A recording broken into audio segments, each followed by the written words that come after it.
آئیے ہم آج کی سٹریم سٹارٹ کرتے ہیں قرآن کی ایک آیت سے، سورہ نساء سورہ 4 آیت نمبر 29 میں نے ابھی آپ کے سامنے پڑھی کہ یا ایھا الذین آمنوا، اے ایمان والو، لا تاکلوا اموالکم بینکم بالباطل، اپنے مال کو آپس میں غلط طریقے سے مت کھاؤ، سوائے یہ کہ تم تجارت کرو ان تراض منکم، آپسی باہمی رضامندی سے، کہ تم تجارت کرو رضامندی سے، یہ ہے جو ہمیں کرنا ہے، اور ہمیں غلط طریقے سے مال کو نہیں کھانا ہے، یہ ہمیں سکھایا گیا۔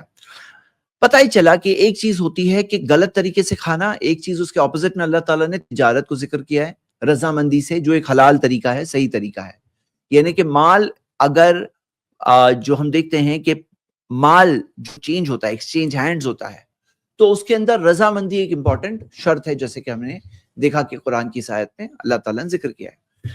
آئیے اب ہم یہ دیکھتے ہیں کہ حرام چیز کی بہت ساری شکلیں ہوتی ہیں، حرام کاروبار کی بہت ساری شکلیں ہوتی ہے، اور حرام طریقے سے مال پانے کے بہت سارے طریقے ہوتے ہیں۔ اگر ہم سب وہ طریقے سمجھ لیں کہ یہ طریقے حرام ہیں، تو اس کے علاوہ حلال کا دائرہ بہت بڑا ہے، حلال کا دائرہ بہت بڑا ہے، اور اللہ تعالیٰ نے فرمایا کہ ایک دوسرے کے مال کو غلط طریقے سے مت کھاؤ۔ اب جیسے مثال کے طور پہ رضامندی کا ٹاپک جو بات ہو رہی تھی، میں کچھ پریکٹیکل مثالیں آپ کے سامنے رکھتا ہوں۔ رضامندی جو ہے دلی طور پر اگری کرنا، یعنی کہ ایک رضامندی کے ساتھ، کنسنٹ کے ساتھ دو لوگ آپس میں ایکسچینج کر رہے ہیں، یہ ہے ایک تجارت جو ایک حلال تجارت۔ اللہ کے رسول صلی اللہ علیہ وسلم نے فرمایا لا یحل مال امرئ مسلم الا بطیب نفسہ، کسی بھی مسلمان کا مال حلال نہیں ہے سوائے اس کی دلی رضامندی سے۔ تو دلی رضامندی ہونا بہت ضروری ہے۔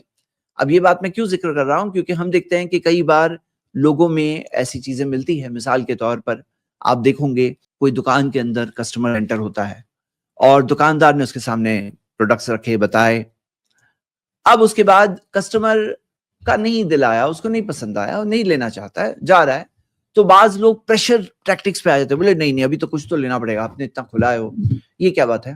یہ صحیح نہیں ہے۔ اگر وہ لے بھی لے گا اور رضامندی نہیں ہے تو وہ چیز کیا ہوگی؟ جائز ہوگی؟ نہیں ہوگی؟ وہ جائز نہیں ہوگی۔ تو ہم دیکھتے ہیں یہاں پر ایک امپورٹنٹ بات ہے کہ رضامندی ہونی چاہیے اور میوچل کنسنٹ ہونا چاہیے۔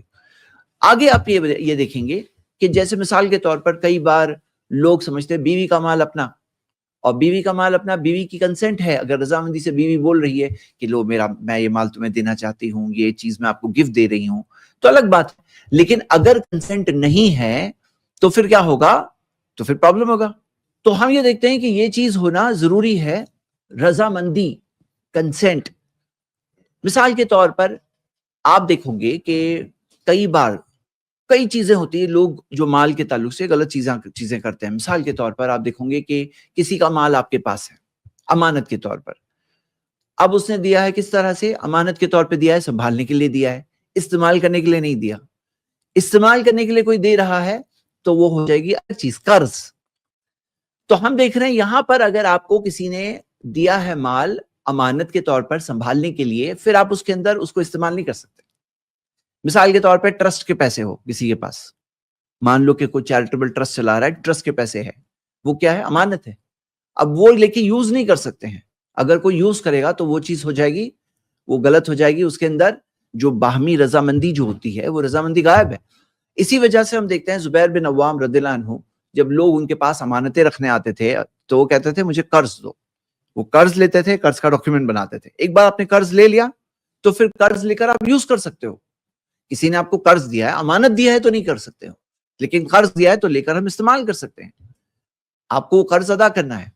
تو یہ ایک بہت امپورٹنٹ بات ہے جس کے اندر بہت سے لوگ مسٹیک کر جاتے ہیں، اور رضامندی کا ٹاپک جو ایک ایسا ٹاپک ہے جو فنڈامنٹل ٹاپک ہے، جو ایک تجارت کے صحیح ہونے میں جو شرائط ہے، کنڈیشنز ہے، اس میں سے ایک پہلی چیز کیا ہے؟ رضامندی ہے۔ تو یہ چیز کے اندر ہم اپنے بزنس کو ڈیزائن کریں، اور الحمدللہ یہ ایک اچھی ایتھیکل پریکٹس ہے۔